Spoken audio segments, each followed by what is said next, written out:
Hello anime fans, तो कैसे हो आप सब। आज हम दिखाने वाले हैं नारुतो के एपिसोड नंबर 9 को। थिक फॉग अभी पूरे जंगल में फैली हुई होती है और एटमॉस्फेयर बहुत ज्यादा टेंस फील हो रहा होता है। काकाशी हताके फाइनली ज़बुज़ा मोमोची के वाटर प्रिजन जुत्सु से फ्री हो चुके होते हैं। नारुतो और सासुके उचिहा साइड पर खड़े हेवीली ब्रीदिंग कर रहे होते हैं क्योंकि उन्होंने अभी टीम वर्क यूज करके काकाशी को बचाया होता है। नारुतो के फेस पर एक्साइटमेंट और रिलीफ दोनों नजर आ रहे होते हैं क्योंकि इस बार वो बैटल में कम्प्लीटली यूजलेस प्रूव नहीं हुआ होता। काकाशी क्वाइटली नारुतो और सासुके की तरफ देखते हैं और उनके टीम वर्क को साइलेंटली अप्रिशिएट करते हैं। दूसरी तरफ ज़बुज़ा अब पहले से ज्यादा सीरियस फील कर रहा होता है क्योंकि उसने एक्सपेक्ट नहीं किया होता कि 2 गेनिन उसका प्लान रुइन कर देंगे। काकाशी कामली अपनी पोजीशन रेडी करते हैं और ज़बुज़ा को डायरेक्टली चैलेंज करते हैं। ज़बुज़ा भी अपनी जाइम स्वॉर्ड उठाता है और दोनों डेंजरस निंजास एक दूसरे को कोल्ड एक्सप्रेशंस के साथ देखते हैं। नारुतो साइड से ये सब ऑब्जर्व कर रहा होता है और उससे पहली बार प्रॉपर्ली फील हो रहा होता है कि हाई लेवल निंजा फाइट्स कितनी टेरिफाइंग होती हैं। फाइट दोबारा स्टार्ट होती है और इस बार काकाशी अपनी शारिंगान का फुल यूज करना स्टार्ट कर देते हैं। ज़बुज़ा बहुत फास्ट स्पीड के साथ हैंड साइंस परफॉर्म करता है ताकि पावरफुल वाटर जुत्सु यूज कर सके।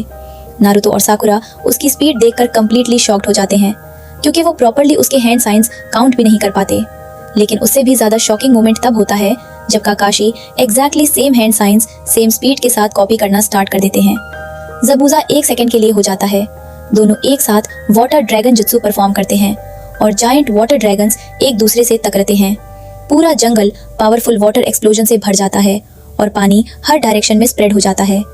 नारुतो ये मैसिव अटैक देखकर एक्साइटमेंट में चिल्लाता है क्योंकि उसने पहली बार इतना पावरफुल जुत्सु रियल बैटल में देखा होता है। ज़बुज़ा क्विकली एक और वाटर टेक्निक परफॉर्म करने की कोशिश करता है लेकिन काकाशी उसके मूव्स को पहले ही प्रेडिक्ट कर लेते हैं। शारिंगान की वजह से काकाशी सिर्फ ज़बुज़ा के अटैक्स कॉपी नहीं कर रहे होते बल्कि उसके नेक्स्ट मूव्स भी समझ रहे होते हैं। नारुतो क्वाइटली काकाशी को देख रहा होता है और उसे लग रहा होता है कि काकाशी ऑलमोस्ट अनबीटेबल हैं। फाइट धीरे धीरे साइकोलॉजिकल बैटल बनने लगती है। जब भी ज़बुज़ा कोई मूव परफॉर्म करने की कोशिश करता है काकाशी उससे पहले ही उसका नेक्स्ट मूव लाउडली बोल देते हैं। ज़बुज़ा शॉक में आ जाता है क्योंकि काकाशी एग्जैक्टली वही वर्ड्स बोल रहे होते हैं जो वो खुद नेक्स्ट सेकंड कहने वाला होता है। नारुतो और साकुरा ये देखकर कंप्लीटली स्टन रह जाते हैं। ज़बुज़ा के फेस पर पहली बार फियर और कंफ्यूजन क्लियरली नजर आने लगता है। उसे लगने लगता है कि काकाशी लिटरली उसके फ्यूचर एक्शंस देख सकते हैं। काकाशी कंटिन्यूअसली उस पर प्रेशर बिल्ड करते रहते हैं और ज़बुज़ा धीरे धीरे मेंटली अनस्टेबल फील करने लगता है। फाइनली काकाशी एक और वाटर ड्रैगन जुत्सु परफॉर्म करते हैं और इस बार अटैक डायरेक्टली ज़बुज़ा को हिट करता है। ज़बुज़ा पावरफुल इम्पैक्ट की वजह से हवा में उछलकर पानी में गिर जाता है और हेवीली इंजर्ड लगता है। नारुतो एक्साइटेड होकर लाउडली सेलिब्रेट करता है और कहता है कि काकाशी ने बैटल जीत ली है। लेकिन काकाशी अब भी सीरियस एक्सप्रेशन के साथ खड़े रहते हैं क्योंकि वो जानते हैं कि डेंजरस एनिमीज को अंडर एस्टिमेट नहीं करना चाहिए। ज़बुज़ा स्ट्रगल करते हुए दोबारा खड़ा होता है लेकिन क्लियरली वीक और इंजर्ड लग रहा होता है। काकाशी स्लोली उसकी तरफ वॉक करते हैं ताकि बैटल फाइनली खत्म कर सकें। तभी सडनली एटमॉस्फेयर चेंज होता है और एक masked Hunter Ninja near by tree branch पर अपीयर होता है। नारुतो और साकुरा इंस्टेंटली उसकी तरफ देखते हैं। ये मिस्टीरियस निंजा बहुत काम और साइलेंट होता है। वो बिना वार्निंग दिए डायरेक्टली सेनबॉर्न नीडल्स ज़बुज़ा की नेक की तरफ थ्रो करता है। नीडल्स परफेक्टली हिट करती है और ज़बुज़ा इंस्टेंटली नीचे गिर जाता है। नारुतो शॉक में उसे देखता रहता है क्योंकि सब कुछ इतनी क्विकली हुआ होता है। हंटर निंजा नीचे लैंड करता है और कामली एक्सप्लेन करता है कि वह हिडन मिस्ट विलेज का हंटर निंजा है जिसका काम रॉग निंजास को हंट करना होता है।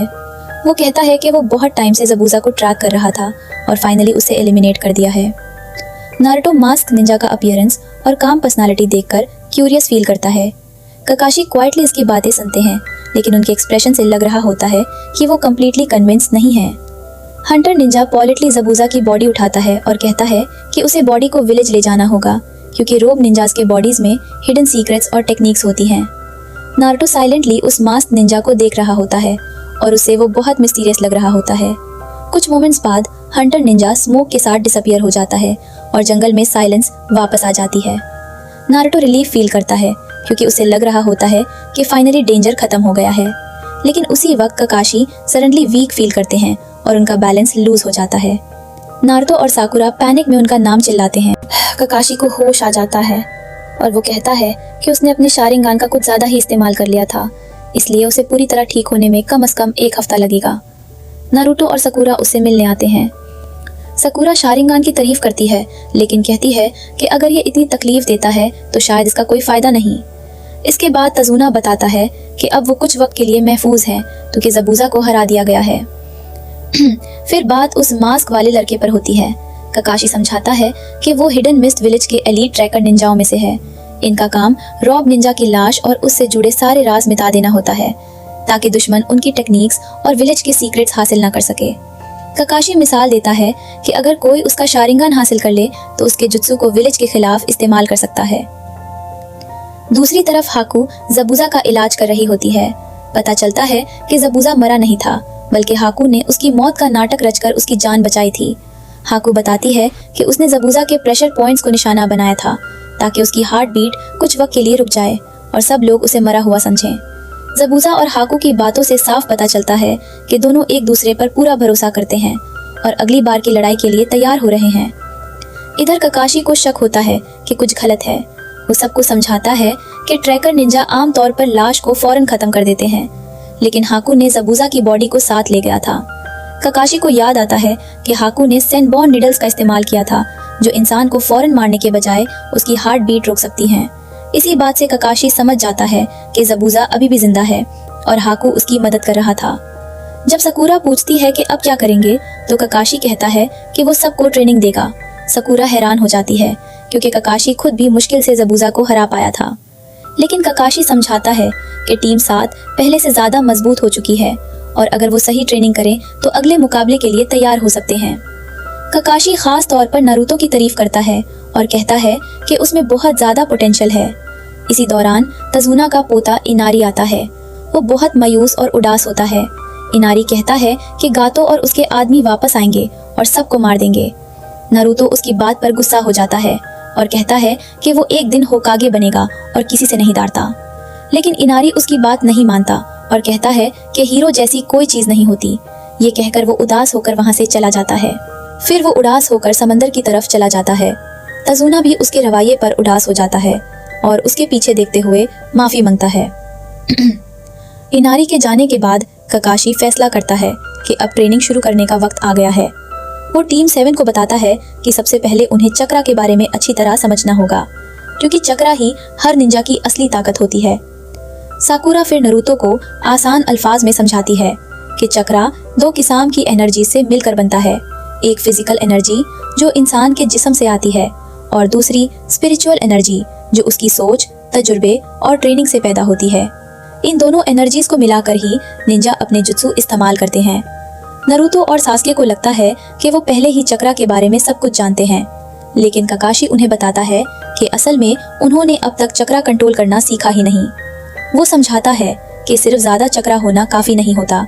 अगर उस पर कंट्रोल ना हो तो सारी एनर्जी जाया हो जाती है और लड़ाई के वक्त निंजा जल्दी थक जाता है। इसलिए चक्रा को बैलेंस करना और सही जगह पर इस्तेमाल करना बहुत जरूरी है। जब नारुतो पूछता है कि ये सब कैसे सीखा जा सकता है तो काकाशी एक अजीब सी ट्रेनिंग देता है। वो कहता है कि सबको बिना हाथों का सहारा लिए पेड़ पर चढ़ना होगा। टीम 7 को पहले लगता है कि ये मजाक है, लेकिन फिर काकाशी खुद पेड़ पर चलकर दिखा देता है। ये देखकर सब हैरान रह जाते हैं। काकाशी समझाता है कि पैरों के नीचे चक्रा जमा करके पेड़ से चिपका जा सकता है और इसी तरह चक्रा कंट्रोल की प्रैक्टिस होती है। साकुरा फिर पूछती है कि इस ट्रेनिंग का ज़बूज़ा से लड़ने में क्या फायदा होगा। काकाशी बताता है कि इसी एक्सरसाइज के जरिए वो चक्रा को सही जगह पर कंट्रोल करना सीखेंगे। ये काम इतना मुश्किल है कि एडवांस निंजा भी इसमें गलती कर देते हैं। अगर कोई स्किल को मास्टर कर ले तो उसकी ताकत और लड़ाई की सलाहियत बहुत बेहतर हो जाती है। ट्रेनिंग शुरू होते ही नारुतो हमेशा की तरह पूरे कॉन्फिडेंस के साथ पेड़ की तरफ भागता है और सोचता है कि ये काम उसके लिए बहुत आसान होगा, लेकिन जैसे ही वो पेड़ पर चढ़ने की कोशिश करता है उसे अंदाजा हो जाता है कि ये उसकी सोच से कहीं ज्यादा मुश्किल है। दूसरी तरफ सास्के भी कोशिश करता है और वो भी महसूस करता है कि चक्रा का बैलेंस रखना बिल्कुल आसान नहीं।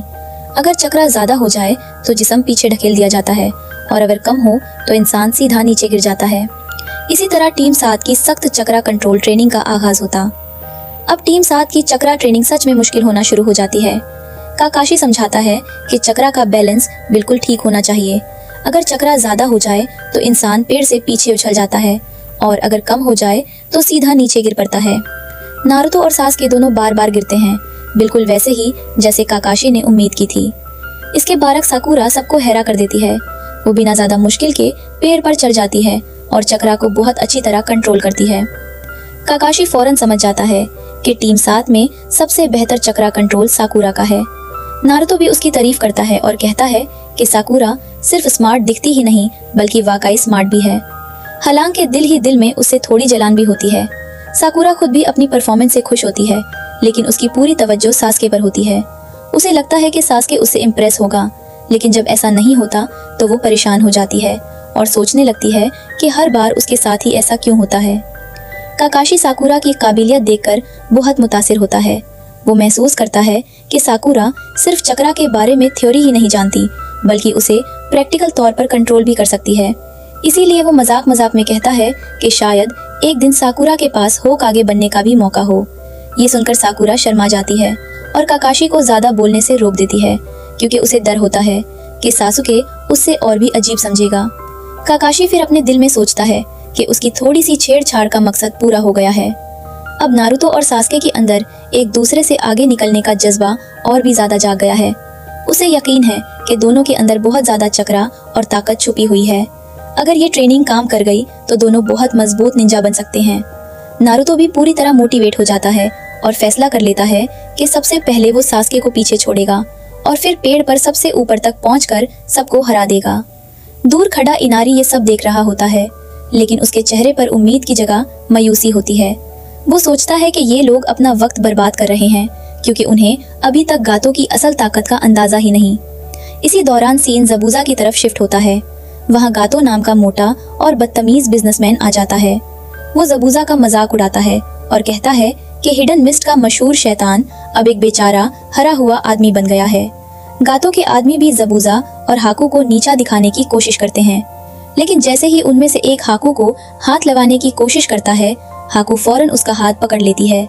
आदमी दर्द से चीख उठता है और बाकी लोग हैरान रह जाते हैं, क्योंकि उन्होंने इतनी तेज स्पीड पहले कभी नहीं देखी होती। हाकू उन्हें सख्त लहजे में कहती है कि उसे गुस्सा दिलाने की कोशिश ना करें। गातो समझ जाता है कि हाकू और ज़बूज़ा अभी भी खतरनाक हैं, इसलिए वो उन्हें एक और मौका देता है और धमकी देता है कि अगर अगली बार भी वो नाकाम हुए तो उनका अंजाम बहुत बुरा होगा। गातो के जाने के बाद ज़बूज़ा हाकू से कहता है कि उसे इतना सख्त रवैया इख्तियार करने की ज़रूरत नहीं थी। हाकू जवाब देती है कि अभी गातो को ख़त्म करना ठीक नहीं होगा, क्योंकि फ़िलहाल उन्हें उसकी ज़रूरत है। ज़बूज़ा भी उसकी बात से इत्तेफाक करता है। इधर ट्रेनिंग जारी रहती है। साकुरा ठक कर बैठ जाती है और हैरान होती है कि नारुतो और सासुके इतनी देर तक कोशिश कैसे कर रहे हैं। उसे पूरा यकीन होता है कि नारुतो जल्दी हार मान लेगा, क्योंकि वो उसकी आदत को अच्छी तरह जानती है। लेकिन उसकी हैरानी की इंतहा नहीं रहती जब नारुतो हार मानने के बजाय उसके पास आकर मशवरा मांगता है। नारुतो उसे चुपके से कहता है कि वो उसकी मदद कर दे, लेकिन सासुके को पता नहीं चलना चाहिए। दूर से ये सब देखकर काकाशी मुस्कुराता है। वो महसूस करता है कि नारुतो धीरे धीरे सीख रहा है और हर गुजारते लम्हे के साथ ज्यादा मजबूत हो रहा है। काकाशी के मुताबिक नारुतो के पास चक्रा की इतनी बड़ी ताकत है जो सासुके से भी ज्यादा है। वो यहाँ तक सोचता है कि नारुतो के अंदर मौजूद चक्रा उसके अपने चक्रा से भी कई गुना ज्यादा है। इसी वजह से काकाशी को यकीन हो जाता है कि अगर नारुतो मेहनत करता रहा तो मुस्तकबिल में बहुत ही ताकतवर निंजा बन सकता है।